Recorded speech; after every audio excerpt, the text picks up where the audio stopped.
Compañeras y compañero, aunque no veo ahí al caballero de este grupo, del semestre sexto, 6B, del municipio de Apartado. Sean todas y todos bienvenidos a esta videoconferencia que hemos coordinado y programado para trabajar entonces un tema de mucho interés que les servirá a ustedes para esta construcción en la que nos encontramos en este momento sobre lo que respecta a nuestro proyecto de investigación. Vamos entonces a escuchar con atención lo que voy a tratar con ustedes. Repito, si tenemos algún inconveniente de voz, de audio, vamos a tratar de por lo menos permanecer, que luego yo les voy a grabar ya la estoy grabando en este momento y se las voy a copiar en la plataforma para que ustedes puedan entonces ahora sí entrar y verla normalmente. Desafortunadamente, pues este mecanismo está generando este tipo de dificultad y es que no se deja escuchar bien, sino que genera algún tipo pues como de interrupción en el momento cuando se está hablando. Entonces vamos a comenzar hablando en este momento sobre lo que tiene que ver con el árbol de problema, lo cual pues les había dicho a ustedes que es una herramienta muy importante para lo que estamos construyendo en este momento. Vamos a comenzar por definir qué es el árbol de problema. El árbol de problema puede tener muchas definiciones, sin embargo en este momento vamos a hacer una definición muy sencilla que sea práctica para todos y es una técnica participativa que ayuda a desarrollar ideas creativas para identificar el problema y organizar la información recolectada, generando un modelo de relaciones causales que lo explican. Esto es de una forma sencilla lo que es el árbol de problema, es una técnica, es una herramienta que vamos a utilizar nosotros. ¿Para qué? Para de una forma creativa identificar el problema y lógicamente pues organizar la información. Cuando nosotros hacemos este tipo de ejercicio con el árbol de problema, nos vamos a encontrar que vamos a tener, y lo vamos a ver luego en las conclusiones, que tenemos la posibilidad de ampliar un panorama muy amplio sobre lo que estamos investigando. Y es ahí donde vamos a identificar nosotros entonces si realmente el problema que yo identifiqué inicialmente es el correcto o posiblemente me dé cuenta de que efectivamente no. Dice, esta técnica facilita la identificación y organización de las causas y consecuencias de un problema. Ese es realmente el ejercicio que vamos a hacer nosotros. Vamos a identificar a partir de un problema cuáles son las causas que ocasiona ese problema y también vamos entonces a determinar cuáles son las consecuencias que me ocasionan ese problema. Son como, ese es el objetivo realmente del ejercicio que vamos a hacer nosotros en este momento.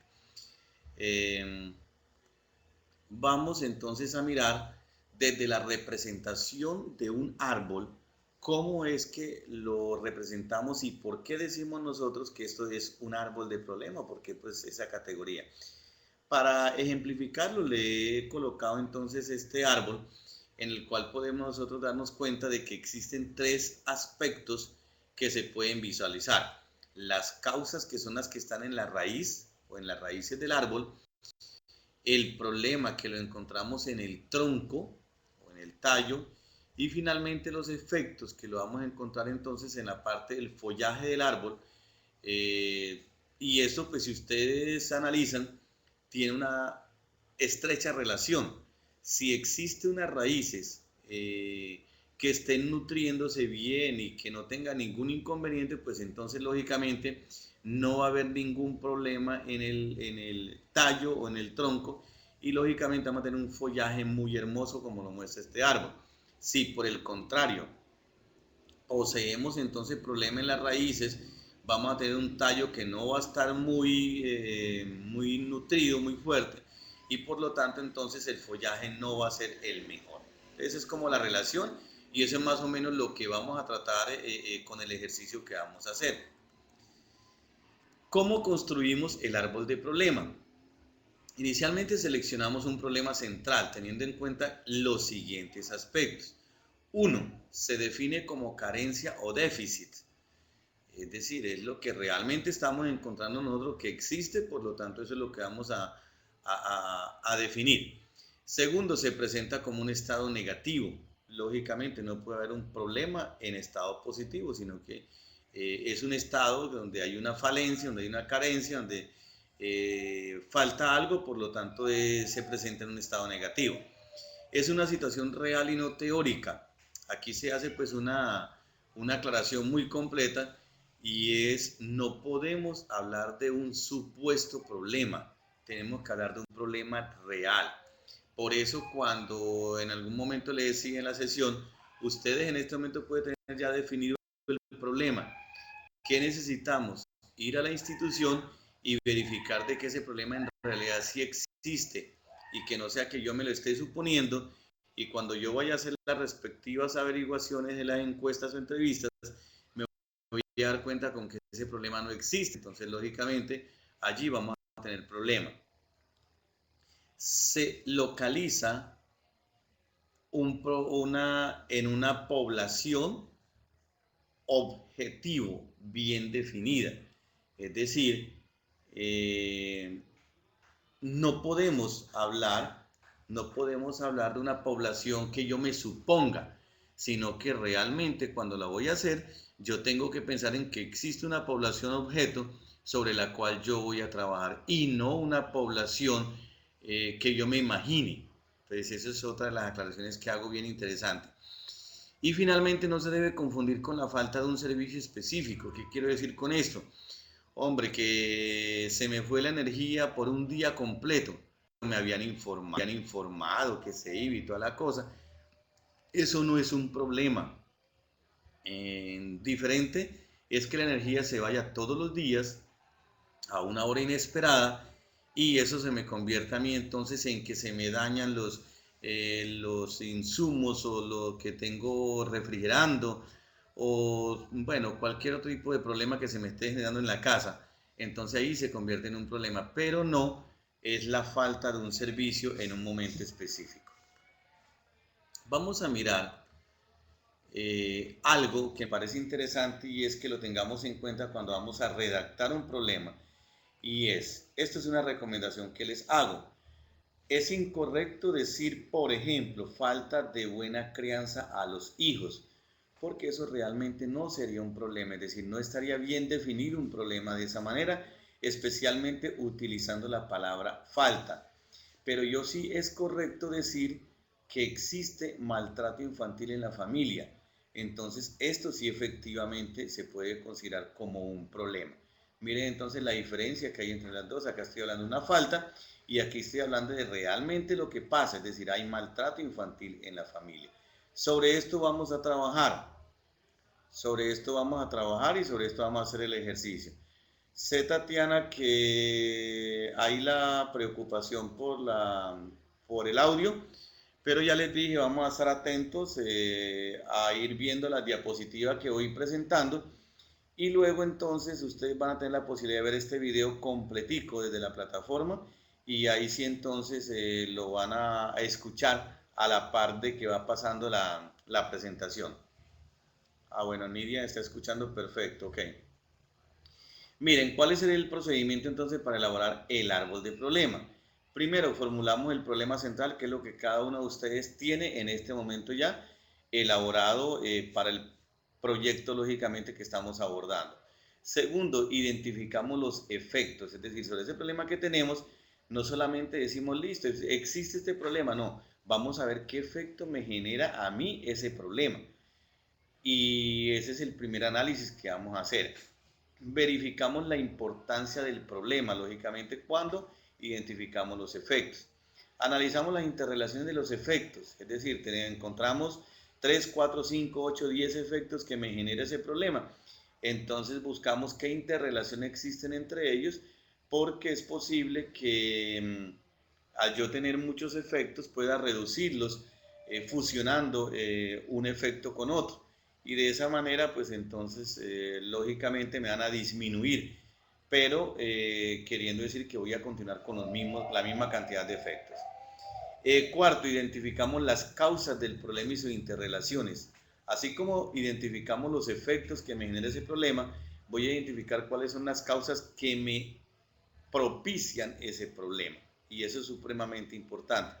Y quinto, diagramamos el árbol de problema y verificamos su estructura. Vamos a ver a continuación un modelo de cómo queda la estructura del árbol de problema. El ejemplo que ustedes deben hacer siempre que van a hacer este análisis, de acuerdo a cómo lo vamos a hacer ahorita, paso a paso, es este, es decir, de esta forma debe quedar el árbol, donde significa que esto que está de color amarillito acá son las raíces del árbol, es decir, son las causas. Esto que está de rojo o vino tinto es el problema, significa que es el tallo o el tronco del árbol. Y esto que está de color azul son los efectos o las consecuencias, y significa que esto es entonces el follaje del árbol. De esa forma quedaría todo árbol de problema que ustedes quieran hacer desde el ejercicio, pero que lógicamente aquí lo vamos a hacer en un paso a paso y es lo que quiero que le prestemos mucha atención. Entonces vamos, nuestro problema que hemos escogido para hoy se llama maltrato infantil. Ese maltrato infantil usted dice, listo, maltrato infantil, ¿dónde? En la familia. Y entonces eso, ¿qué efecto me ocasiona? ¿Qué ocasiona que exista maltrato infantil en la familia? Ese es el análisis que vamos a hacer nosotros entonces, de la siguiente manera. Recuerden que la guía me dice que primero determino los efectos. Vamos a ver cuáles son los efectos. Yo le estoy colocando aquí unos efectos que lógicamente va a ser un modelo, pero que pueden existir otros miles de efectos. Sin embargo, yo le estoy colocando esto como ejercicio. Entonces, mire, la pregunta que estás haciendo, Soraya, la respondemos ahorita en bien terminemos esta presentación. Te respondo la pregunta que estás haciendo. Primero, si existe maltrato infantil en la familia, ¿qué efecto me genera eso? Uno, hay desconcentración en clase de los niños. Es decir, un niño que llegue con problema de que lo maltrataron en la casa, que le pegaron, que lo levantaron a las malas, que no le dieron desayuno, que no le dieron el aguapanela en la casa.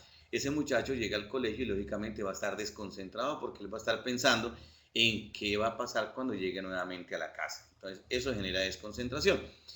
¿Qué otro posible efecto ocasiona el maltrato infantil? Agresividad con los compañeros. Es decir, un muchachito llegó y lo molestó. Lo primero que este muchacho hace es responderle con piedras en la mano, dándole un golpe, respondiéndole cómo. Lo mismo como a él le responden en la casa, porque eso es lógicamente lo que le estamos enseñando a los padres de familia. ¿Qué otro efecto puede generar? Desmotivación para el estudio. El muchacho que permanentemente lo están maltratando es un muchacho que no va a querer estudiar, por lo tanto va a tener desmotivación para seguir estudiando.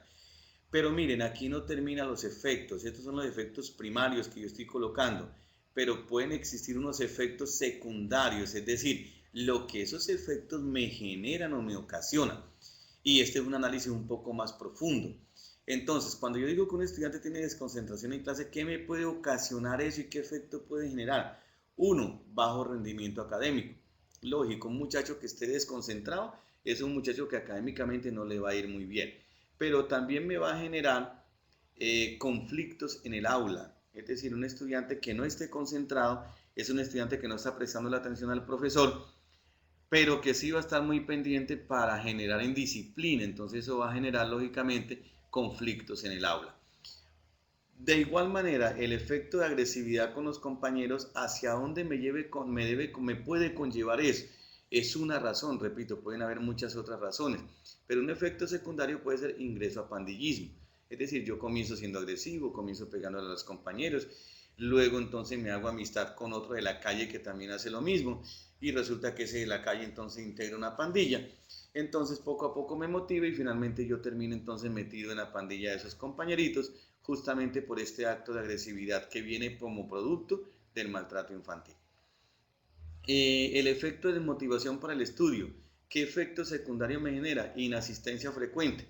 Es decir, un estudiante que esté desmotivado es un estudiante que no va a querer ir al colegio y por lo tanto entonces va a encontrar cualquier excusa para decir yo me quedo en la calle, me quedo donde un amiguito, me quedo por acá, pero yo no voy a ir al colegio. Entonces eso le va a generar lógicamente inasistencia frecuente.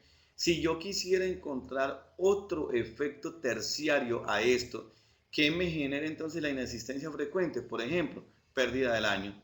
Automáticamente un estudiante que me pierda mucha clase, entonces va a perder el año. Así puedo entonces encontrar muchos otros efectos. Entonces solamente lo que estoy haciendo aquí es un ejemplo, pero que yo puedo encontrar muchos otros efectos secundarios, terciarios y así sucesivamente. Ahora vamos a mirar las causas. Y aquí pueden ver entonces que estos son el resumen de los efectos. Ahora miremos, este problema que es maltrato infantil, ¿de dónde proviene? De unas causas. Automáticamente todo problema tiene unas causas. Vamos a ver cuáles son las causas que me puede ocasionar este problema de maltrato infantil. Repito, estoy colocando unas de ejemplo. Entonces, una primer causa que me puede ocasionar maltrato infantil es la poca formación de los padres. Entonces, desde el análisis yo puedo darme cuenta que los padres que son poco formados, que no terminaron ni siquiera un bachillerato, que no tienen como esa educación, lógicamente son los primeros en posibilitar el maltrato infantil. Otra causa que me puede ocasionar este maltrato infantil, este problema, es difícil situación económica. Es decir, padres de familia que no tengan en la casa con qué comprar el mercado, con qué darle lo que los niños piden, con qué dar una diversión. Lógicamente va a haber una situación complicada en la pareja y eso va a ocasionar a que cuando el niño pida algo, cuando él requiera algo, pues entonces lo mínimo que va a resultar es una agresión verbal y lógicamente puede concatenar una agresión física también y ahí hay maltrato infantil. Y la otra causa que yo estoy colocando en este momento como ejemplo son las familias descompuestas, es decir, las familias que están compuestas por mamá y el padrastro, el papá y la madrastra, o que vive la mamá sola, o vive con una tía, con la abuela, etc.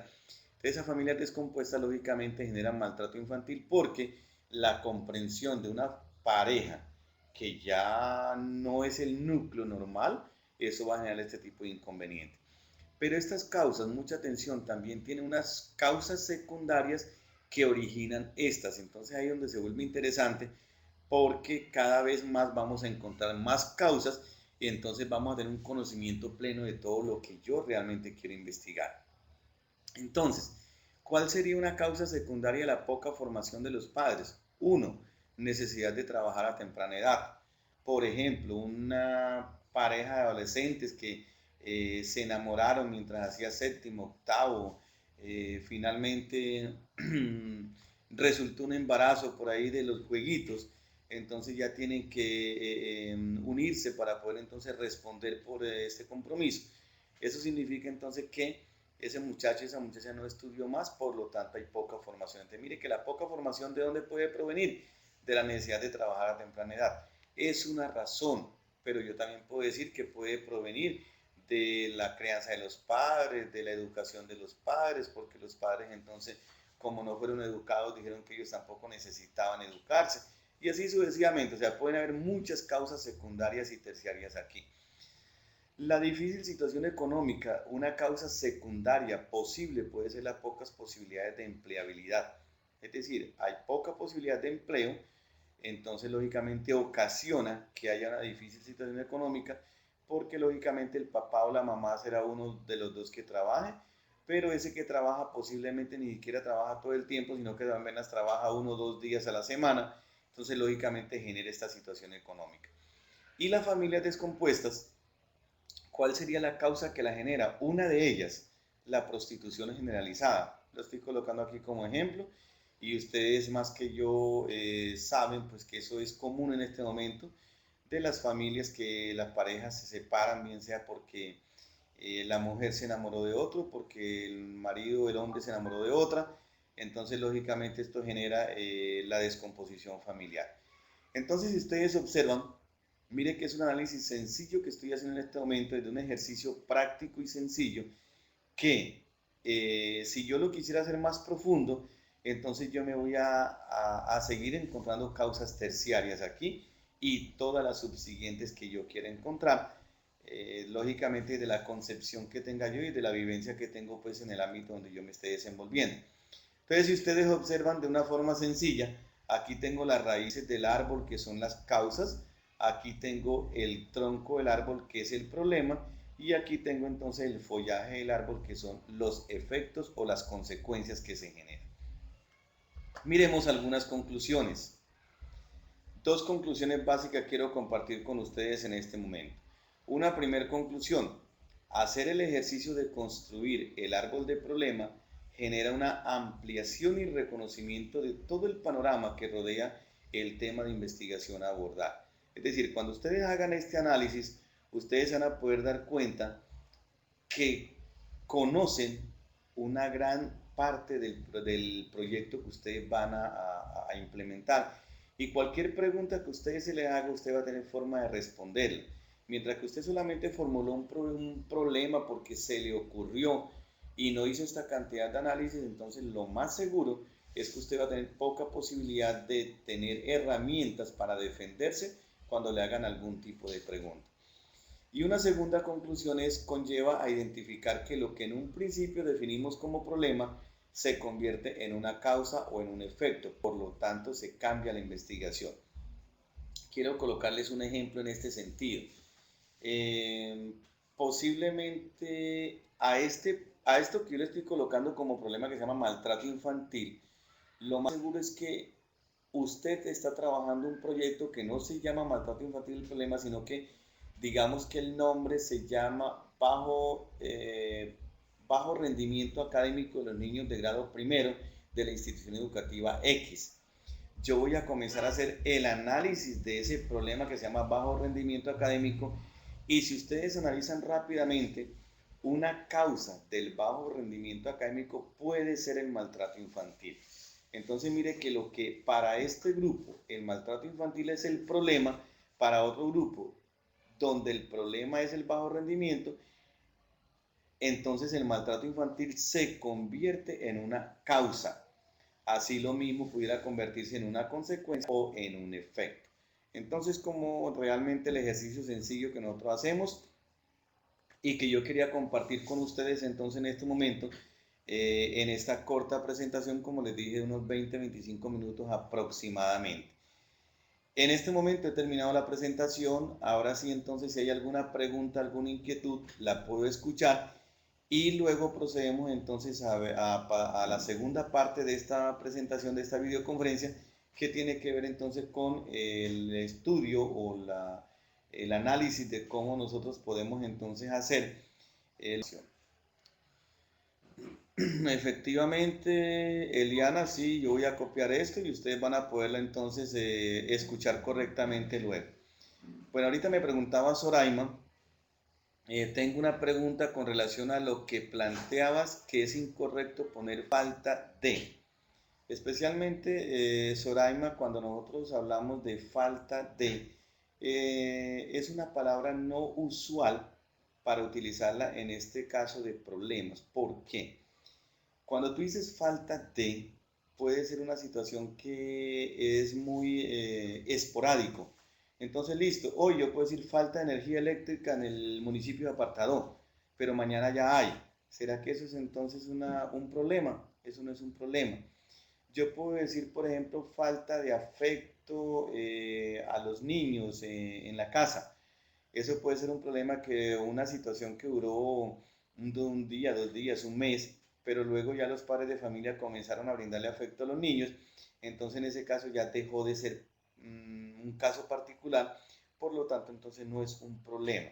Entonces, estratégicamente en redacción acostumbramos no utilizar la palabra o el término falta de, sino que más bien expresamos el problema como es, bien sea mediante una afirmación o bien sea mediante una pregunta.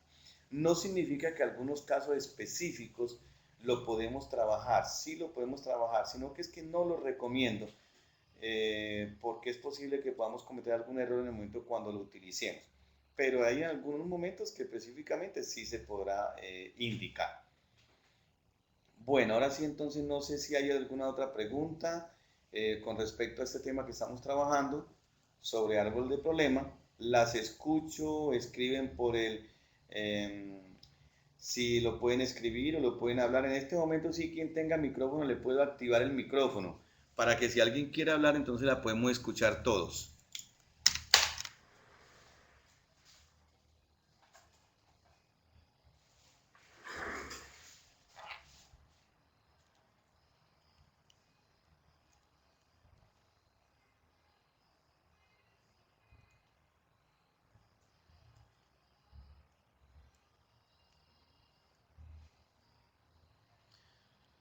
Pregunta Soraima que sí, ¿cómo podías plantear? Dime si tú me dices, por ejemplo, qué quieres plantear con la falta, entonces yo te podría decir cómo lo podemos plantear. Puedes escribirlo y entonces yo te indico cómo podríamos plantearlo en caso tal de que tú quieras utilizar la palabra falta.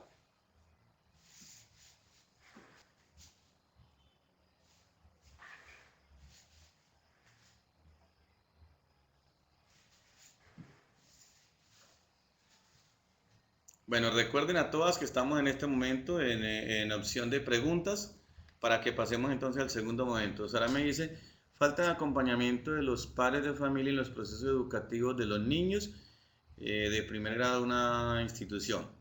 Ok, Soraima, entonces en vez de yo decir falta de acompañamiento, ese problema yo lo pudiera más bien decir incidencias o implicación del acompañamiento de los padres de familia en el proceso formativo de los niños de primer grado de la institución.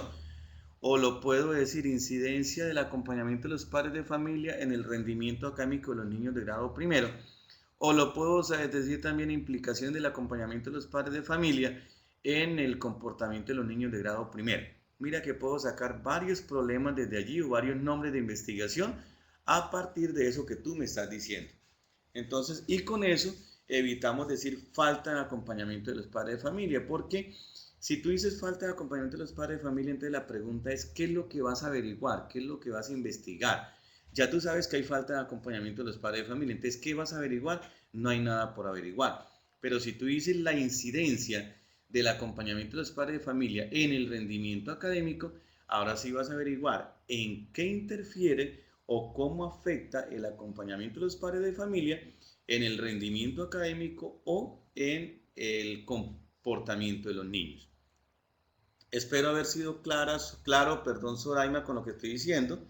Me confirma si fue entendido lo que te estoy diciendo o aún te queda alguna inquietud o alguna duda. Ok, con mucho gusto, Soraima. Bueno, muy bien, entonces estoy esperando a ver que me digan si existe alguna duda más en este momento, alguna pregunta. Entonces, al segundo tema que vamos a trabajar en esta noche.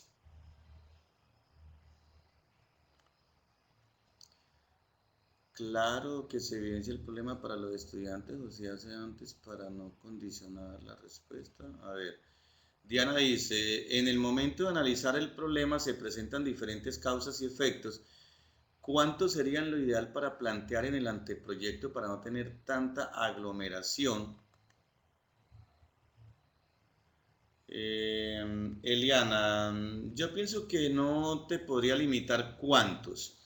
Lo claro es que en lo posible, pues tú puedas encontrar, yo diría, al menos cuatro efectos y cuatro causas. Sería como lo mínimo que tú pudieras identificar para tener un panorama. Ahora, lógicamente, si a cada uno de esos efectos le saca un efecto secundario y a cada una de esas causas le saca una causa secundaria, sería mucho más profundo el análisis que tú estás haciendo y tendrías entonces mayor comprensión del tema que vas a trabajar. Ni diera casi lo mismo que yo estaba preguntando. Ok, entonces queda claro en este momento para Nidia y para Eliana lo que le estoy respondiendo o aún queda alguna duda.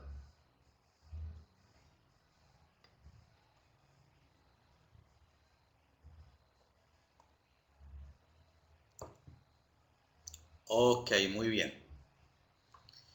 Bueno, entonces, si en este momento no hay más preguntas, niñas, vamos a pasar a un segundo momento y vamos a ver lo que tiene que ver con técnicas de recolección de datos. Para eso les voy a pedir el favor que escora un promedio de 12 minutos y ahí vamos a tener entonces ya una reflexión inicial y luego vamos entonces ahora sí a aclarar dudas frente a esto. Diana Villarreal, profe, respóndeme. ¿Qué me preguntó Diana que no he visto?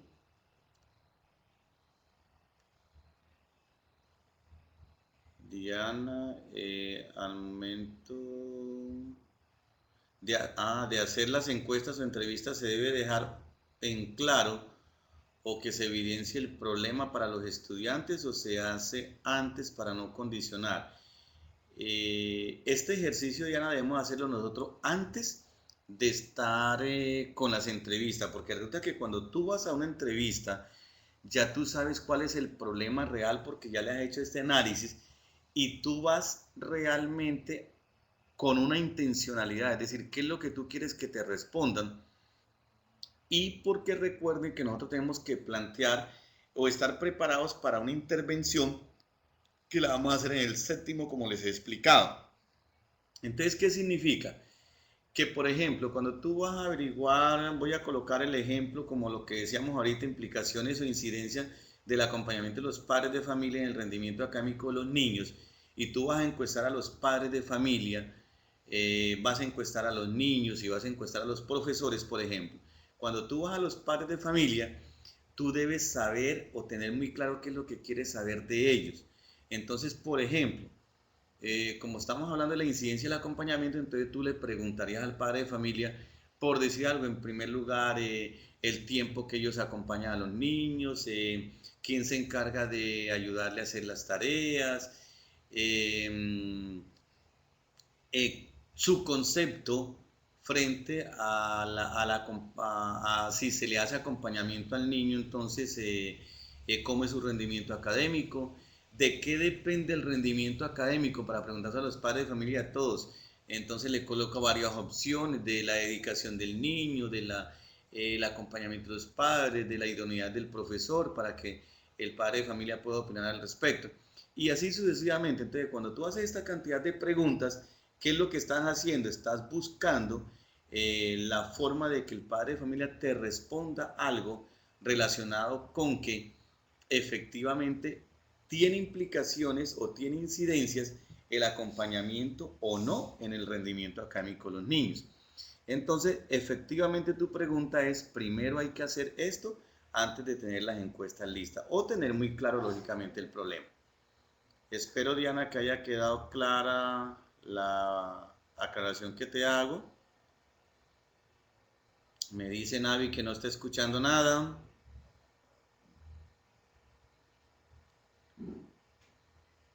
Bueno, Diana, Soraima, Eliana, Montiel, ahí te responden, ok.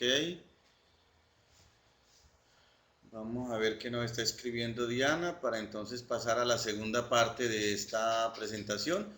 Repito, vamos a escuchar un video, el video demora 12 minutos y después de eso vamos a hacer las respectivas aclaraciones entonces al respecto. Bueno, voy entonces a dar inicio al video en este momento.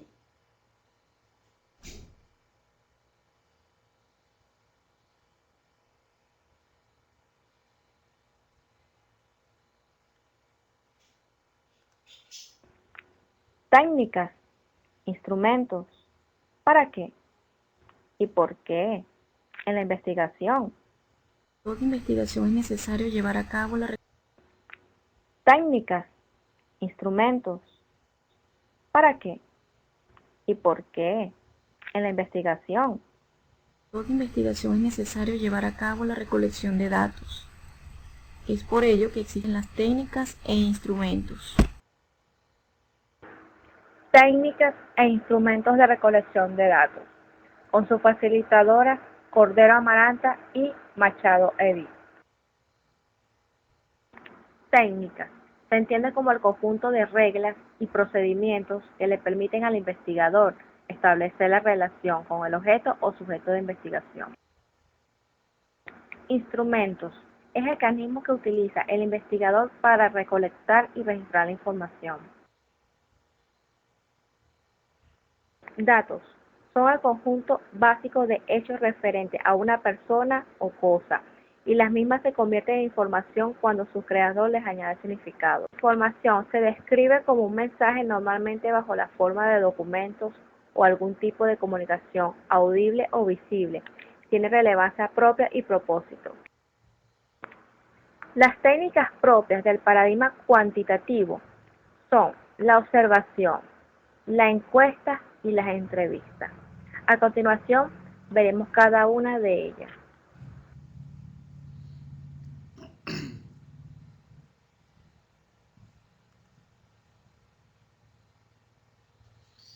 En la técnica de Si observación efectivamente me puede estoy ser dando cuenta que el estructurada video y no está supremamente estructurada. lento, vamos En la entonces a hacer observación algunas estructurada aclaraciones en este está momento, compuesta por los... mientras posiblemente carga un poco más el buffer y luego entonces lo coloco nuevamente. De lo contrario, si no se escucha, entonces se lo voy a colocar en plataforma para que ustedes puedan verlo en plataforma porque me parece interesante lo que esta persona nos explica aquí de una forma gráfica sobre cómo se diseñan los instrumentos. Entonces, cuando nosotros vamos a investigar, requerimos, voy a hacerle algunas aclaraciones mientras carga el video y si no carga, pues repito, luego se los coloco entonces en plataforma.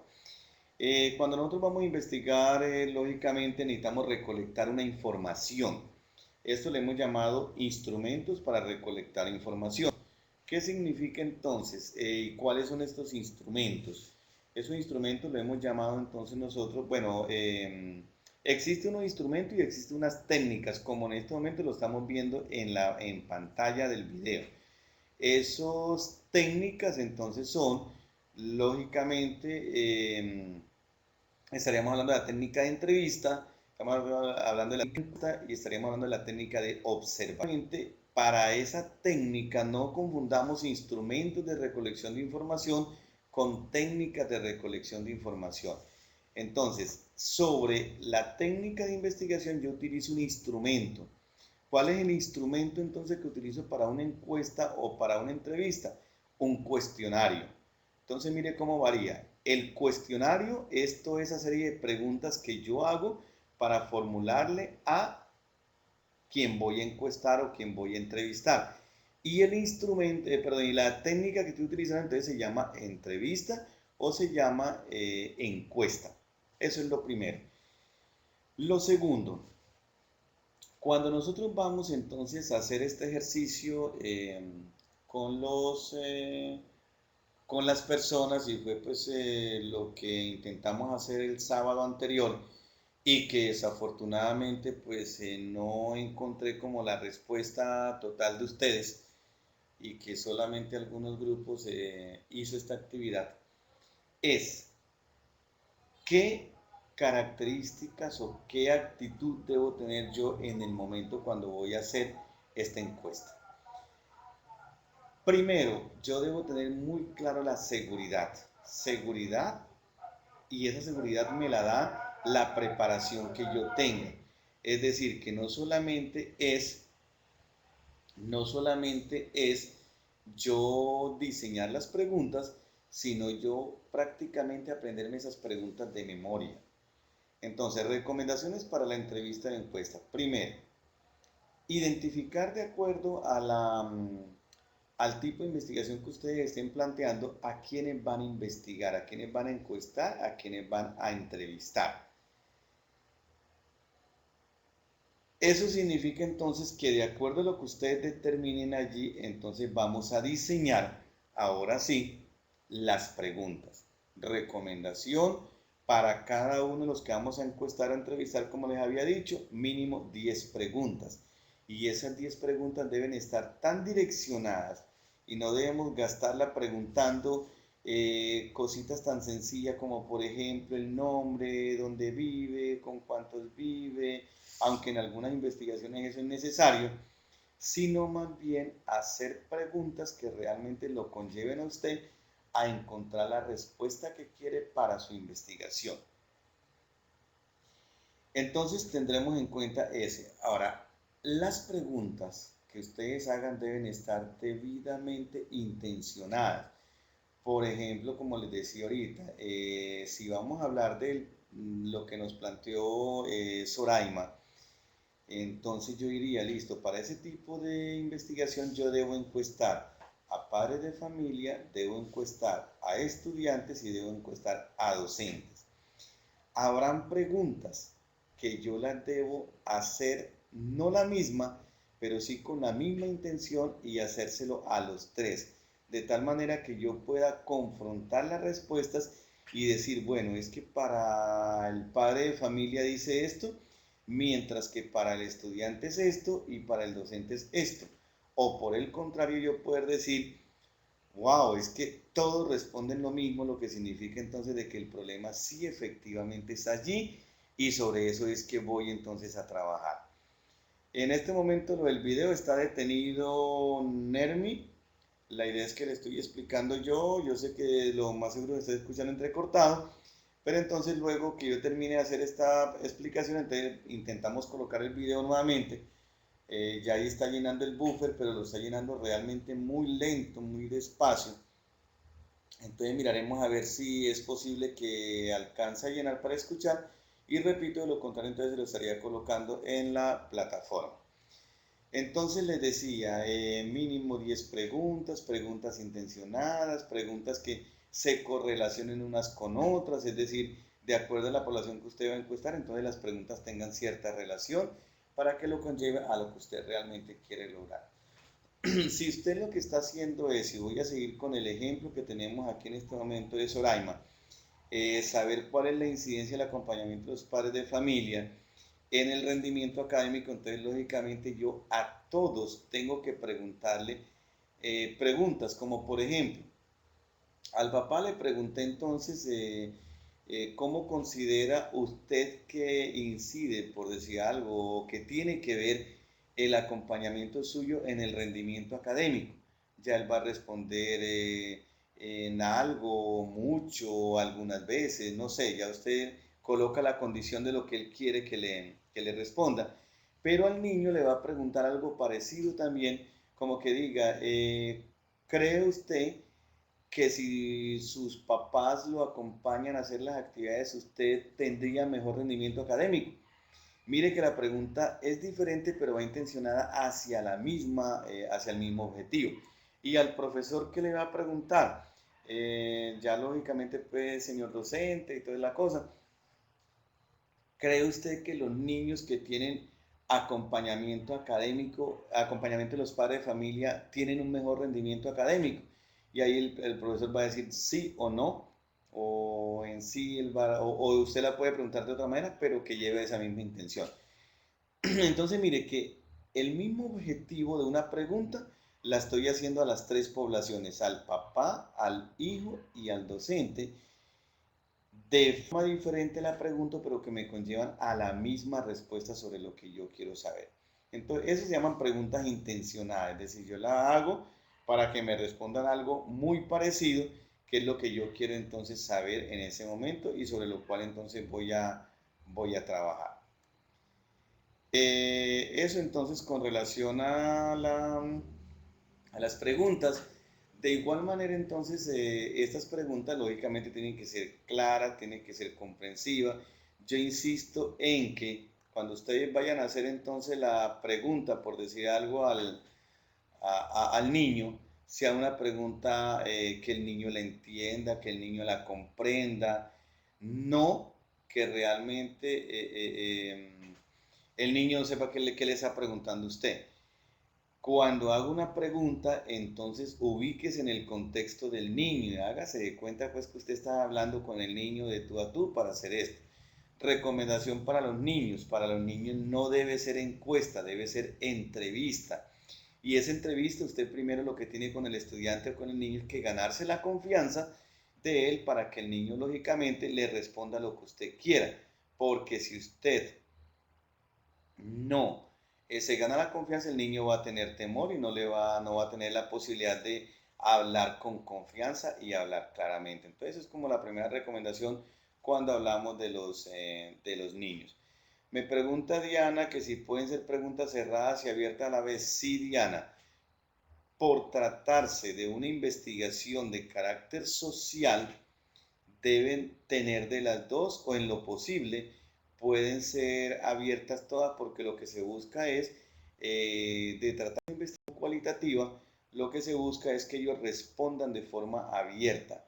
No significa que no puedan ser cerradas, sí pueden ser cerradas también, siempre y cuando tú la direcciones correctamente, indicando qué es lo que tú quieres que te responda. Soraima pregunta en este caso que voy a trabajar con niños, permítame un momentico, con niños de grado primero, edad de entrevistarlo, claro que sí, Soraima, también lo vas a entrevistar, pero de una forma, como te digo, muy práctica, Tú vas a sentar al niño uno a uno, lógicamente la muestra que tomes y lo vas a sentar, venga papi, vamos a hablar, yo quiero saber usted cómo le va en el colegio, cómo te sientes aquí, si estás contento, cómo crees tú que te acompañan en la casa, y todo esto. Entonces vamos a hablar un ratico y las preguntas no las vas a leer exactamente como están escritas, sino que tú al niño le vas a preguntar. Por ejemplo, si tú vas a preguntar la que hice ahorita, ¿consideras que el acompañamiento del papá te ayuda a ser mejor estudiante? Tú le vas a decir al niño que esté redactada sí y esté redactada sí o no. Tú al niño no le vas a decir respóndame sí o no. Tú le vas a decir, papi, dime, ¿cómo te sientes tú cuando tu papá te ayuda a hacer las tareas? Ah, él te va a responder, ah, bien. Entonces le vas a preguntar, bueno, y cuando él te ayuda a hacer las tareas, ¿a ti te va mejor en el colegio? Ah, sí. Y cuando él no te ayuda y no tiene nada quien te ayude a hacer las tareas, pierde la evaluación o pierde las actividades de las tareas. Ay, sí. ¿Con eso qué te respondió el niño? Que efectivamente sí necesita el acompañamiento de los padres de familia para que le vaya mejor académicamente. Entonces es la forma como ustedes pueden hacerlo de una forma práctica, una forma sencilla, de una forma donde el niño se sienta bien con usted sobre lo que usted le está preguntando y usted se convierta en un amiguito del niño para que el niño le pueda responder entonces lo que usted desea que le responda. Espero haber respondido claramente tu pregunta, Soraima, que fue la que me preguntó esto. Y se hacen abiertas. Bueno, muy bien. Entonces, esos son como recomendaciones prácticas que debemos tener en cuenta cuando vamos a hacer las preguntas. Esas preguntas normalmente deben tener un tipo de, digamos, de oración y orden lógico, de tal manera que cuando usted va a consolidar, ya la oficina abierta o cerrada. Claro, Marley respondió ahorita, se pueden hacer de las formas. Que cuando tú vas a consolidar, ustedes van a consolidar, entonces lo puedan hacer de la mejor manera, categorizar, digamos, tipos de preguntas. O pueda coger, por ejemplo, la pregunta 1, 2 y 3, que responde como por decir a los gustos de los niños, estoy colocando un ejemplo, o a los gustos, entonces listo, a nivel de los papás responden esto, a nivel de los niños responden esto, los profesores responden esto otro. De esta forma estás agrupando preguntas para responder y consolidarlo entonces de una forma correcta, pues cuando estés haciendo el informe final. Bueno, vamos a ver si ya el video nos funciona en el momento.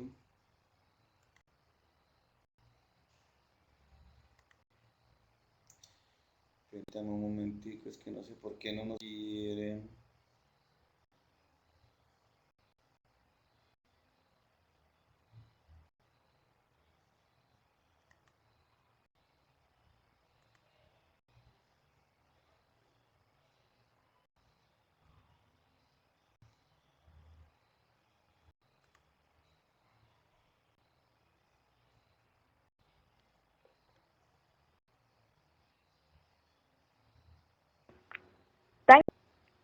Es necesario llevar a cabo la recolección de datos. Es por ello que existen las técnicas e instrumentos. Técnicas e instalación de datos. Con su facilitadora Cordero Amaranta y Machado Edith.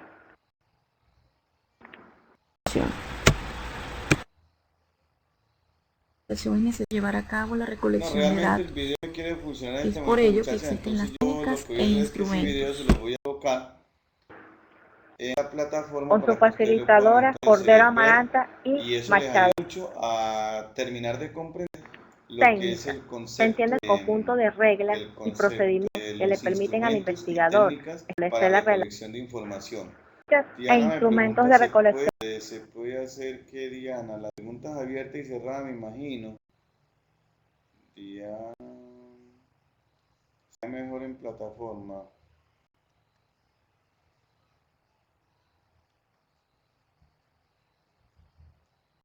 Sí, realmente no se está escuchando. Demasiado lento, muy pesado, no entiendo por qué. Ahora sí, entonces van bien, vamos a ir por aquí. Yo les habilito a quien quiera hablar para que ¿Qué? entonces En la investigación. hagan las preguntas Toda que ustedes investigación es quieren hacer en el necesaria para momento cabo la recolección de y, datos. y Es vamos por ello que entonces existen como las que cerrando con técnicas las e preguntas que ustedes instrumentos. hagan. Técnicas e instrumentos de recolección de datos. Con su facilitadora Cordero Amaranta y En Machado plataforma, Eddy. correcto, sí, Diana, lo voy a colocar en plataforma mejor para que no tengamos Técnicas. inconvenientes. Es Se más, entiende como el conjunto de el video se los reglas coloco y ahorita enseguida, por si procedimientos quieren que le mirarlo enseguida permiten al ya que están investigador conectados, establecer la lo puedan relación mirar. con el objeto o sujeto de investigación. Instrumentos. Es el mecanismo que utiliza el investigador para recolectar y registrar la Aquí me información. pregunta alguien, Datos. Son el tengo conjunto una que básico de dice más o hechos menos referentes a reservaría una es como hago persona o este cosa, y desempeño las la mismas se actividad convierten en descrita. información cuando su creador les añade significado. La información se describe Tengo como un una que mensaje dice más o normalmente bajo menos la de forma de cero documentos o a algún tipo de 10. comunicación ¿Cómo audible valora o usted visible. su Tiene desempeño a relevancia las propia y actividades propósito. que se realizan para el Las fundamento? No técnicas entiendo propias del realmente esa paradigma pregunta, Nervi, no cuantitativo entiendo lo que me estás son diciendo.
Niña, voy a utilizar otra herramienta y es en vez de compartir este video por aquí, se lo voy a compartir directamente desde la pantalla. Entonces voy a, más que a compartir un documento o un video, voy a compartirle mi pantalla para mostrárselo directamente desde YouTube y podamos entonces observarlo. Vamos a ver si por aquí sí nos funciona.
Confírmeme algo, por favor. ¿No están escuchando nada ni están viendo nada? Confírmeme por el chat si están escuchando o están viendo, porque yo asumía que estaban viendo, escuchando el video.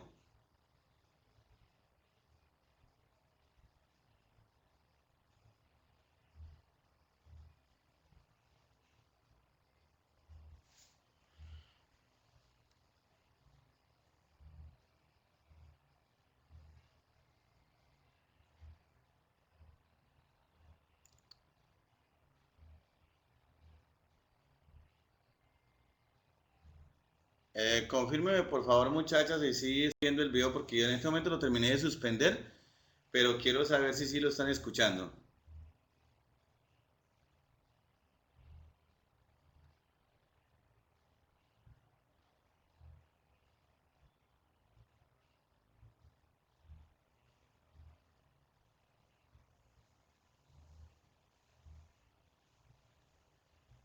Nadie me responde, por favor.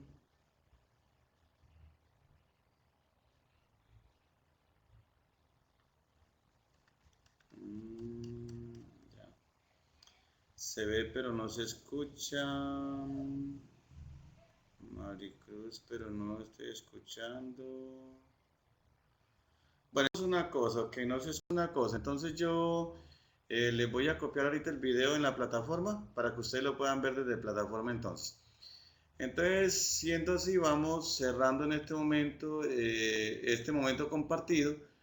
Si hay alguna pregunta más, entonces yo respondo en este momento para proceder entonces a copiarles el video en la plataforma. Se los voy a colocar lógicamente donde dice videoconferencia en la parte de abajito. Yo les voy a copiar ahí entonces este video. Preguntas que, la respuesta más bien a las preguntas que me hicieron. Y haya aclarado pues como las dudas. De todas formas, si existe algún tipo de duda, pues entonces ya sabemos que en la sesión presencial me la pueden hacer y con mucho gusto pues yo les estaría respondiendo cualquier inquietud que tengan.